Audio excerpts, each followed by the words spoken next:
Yo, what's going on, guys? GZTV back with another video, and in this video we are going to be talking about the 2019 movie Doctor Sleep. Now, I definitely fumbled the bag a little bit because I did not realize that Doctor Sleep was actually the sequel to The Shining, and I've been thinking about watching The Shining. Never did. I should have watched The Shining before Doctor Sleep, so now I pretty much have to watch that movie, so yeah.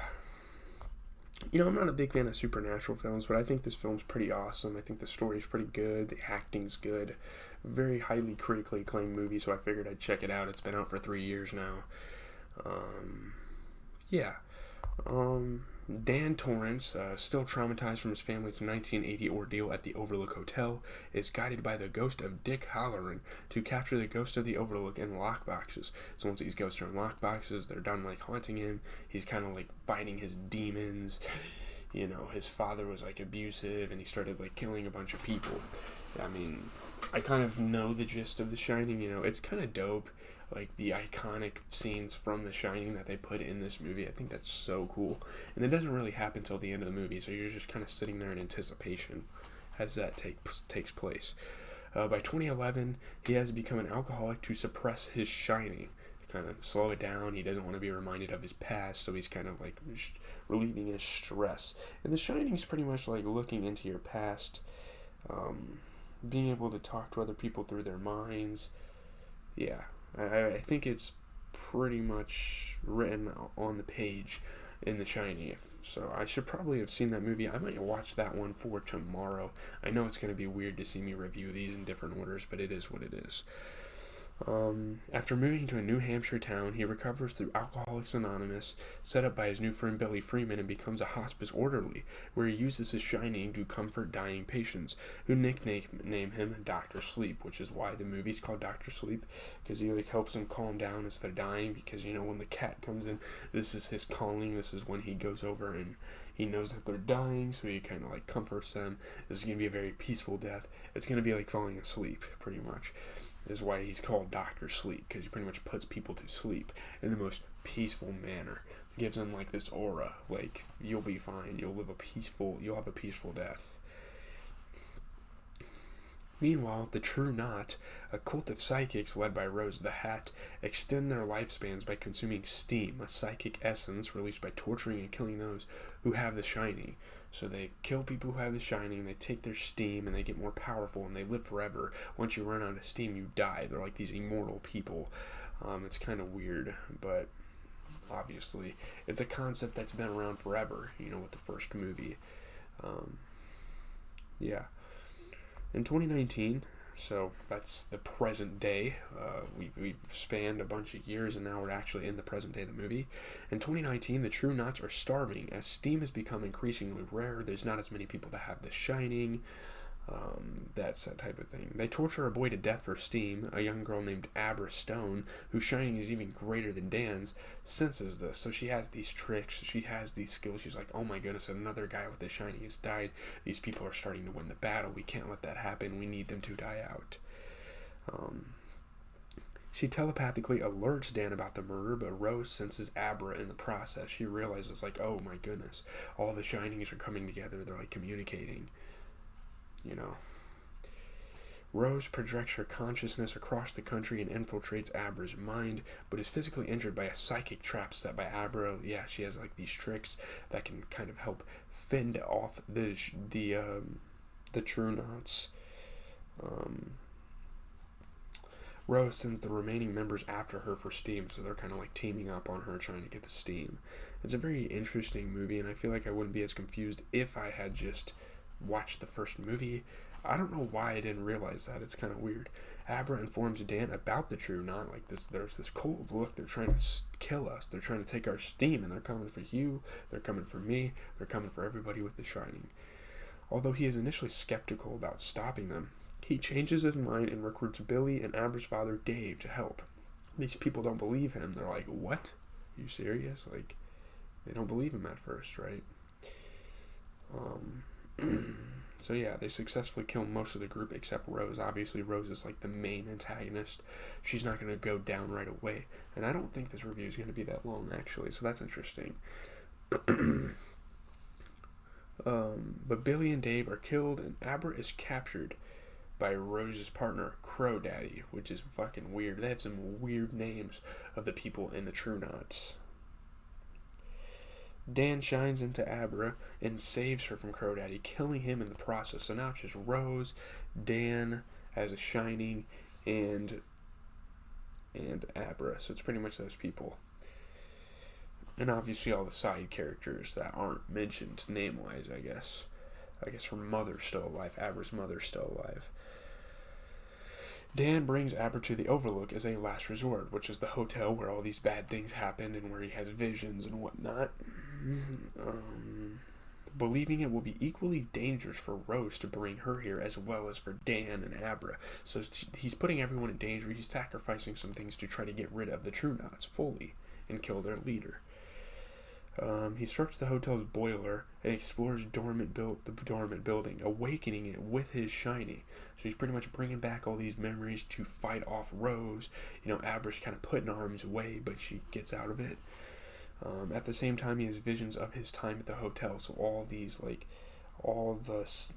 is pretty much where the scenes from the actual Shining movie start to come to light, and we start to see them again, which is really awesome that they did this. So I probably should watch The Shining tonight, or today, after class, but yeah. Rose arrives at the Overlook and overpowers Dan in a fight, but he saves himself by opening lockboxes in his mind and releasing the Overlook's ghost, again, going after Rose in the process. Drawn by Rose's power, the ghosts overwhelm and devour her. They literally eat her. It's reminding me of, The Walking Dead, since I'm watching that right now. Before turning on Danny and possessing him in a bid to try and make him kill Abra. So anybody that's intruding on the hotel that's not a part of the Torrance family, they're pretty much at risk. So they're going after Abra now. After a brief moment where she cuts through his possessed mind, he tells her to save herself before the hotel overcomes him again. He's like, look, you gotta get out of here. They're trying to possess me. They're trying to make me go after you. You need to save yourself and get out of here.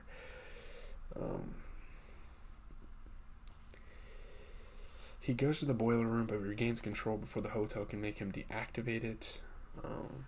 Before he passes out, Dan sees a vision of himself as a child being comforted by his mother, Wendy. Just childhood memories. I think that's pretty much what this movie is kind of about. And what The Shining is as a concept. It's about traumatizing things haunting you, from your childhood. Abra escapes as the Overlook burns down and the authorities arrive. So pretty much it's showing that. I'm pretty sure that would be the end of the Shining franchise. I think that's all we have.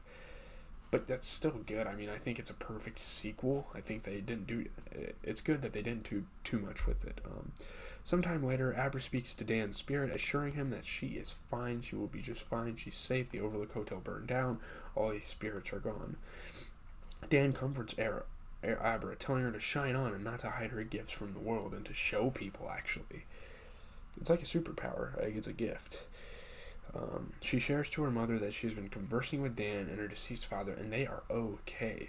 They're fine in a different world. This movie, as a concept, my computer's gotta stop. Holy shit. Let me see what happens when I close these windows. Sorry. Maybe that'll do the trick. Hopefully you guys don't hear my fucking jet engine of a computer. She's telling her mother, she's been conversing with people. She has these powers. She pretty much confesses. And, this movie's kind of about, people die, but they'll still be okay, they'll be okay in a different world. Whatever you believe. Abra later encounters Mrs. Massey, the ghost of the bathroom in the Overlook's room 237, in her bathtub. She confronts it and closes the door behind her, just like how Dan did it in the beginning of the movie. Let's look at the critical reception, the response. Rebecca Ferguson as Rose did great. She got the Chainsaw Award, the Fangoria Chainsaw Award for Best Supporting Actress. Rotten Tomatoes, it got a 78%. We look at Rotten Tomatoes all the time. 331 reviews. Very, very highly rated movie. 7.1 out of 10. Dr. Sleep forsakes the elemental terror of its predecessor for a more contemplative sequel that balances poignant themes against spine-tingling chills. It is a pretty scary movie. Metacritic gave it a 59 out of 100 with 46 reviews, mixed or average reviews there, a B plus on Cinema Score. Post Track gave it a 4 out of 5, 60% saying they would definitely recommend it. That's kind of how those, I'm just discussing those websites. 3 out of 4 on RogerEbert.com. Flanagan was tasked with making a sequel to a film that stays loyal to a book that ignores the changes made in the first movie. That ain't easy, and while one can sometimes feel Flanagan struggling to satisfy both King and Kubrick fans when he really should be trusting his own vision, he's talented enough to pull off this difficult blend of legacies. Like, it's difficult. I mean, they're years apart, so it's kind of crazy. 4 out of 5 on The Guardian. Adapting Stephen King is one thing. Writing a spiritual sequel to a Stanley Kubrick movie, quite another. Director Mike Flanagan takes on King's 2013 follow-up novel to The Shining, but adjusts some details to ensure continuity with Kubrick's cult 1980 adaptation of the original book. The new material is fresher and considerably more fun. 4 out of 5 on BBC. Credible in its characterization, rich in mythological detail, and touchingly sincere in its treatment of alcoholism and trauma. The film is impressive in all sorts of ways, but its greatest achievement is that it makes The Shining seem like a prequel, a tantalizing glimpse of a richer and more substantial narrative. 3 out of 5 on Empire. Working off source material that is very different from its predecessor, anyone expecting a straightforward Shining sequel will be disappointed. This isn't a grueling exercise in pure horror. It's odder, more contemplative, but worth checking in. Though Kubrick's adaptation and The Shawshank Redemption are the only films made from King's stories that achieved greatness, that's kind of bold of you to say. Nearly everything he writes contains at least one brilliantly twisted element, and Dr. Sleep has lost them. It's a shame that more top-tier directors haven't chosen to dig around in the capacious minds of King's imagination. Wow, this is a lot of critical reviews. 3 out of 5 on the Rolling Stone.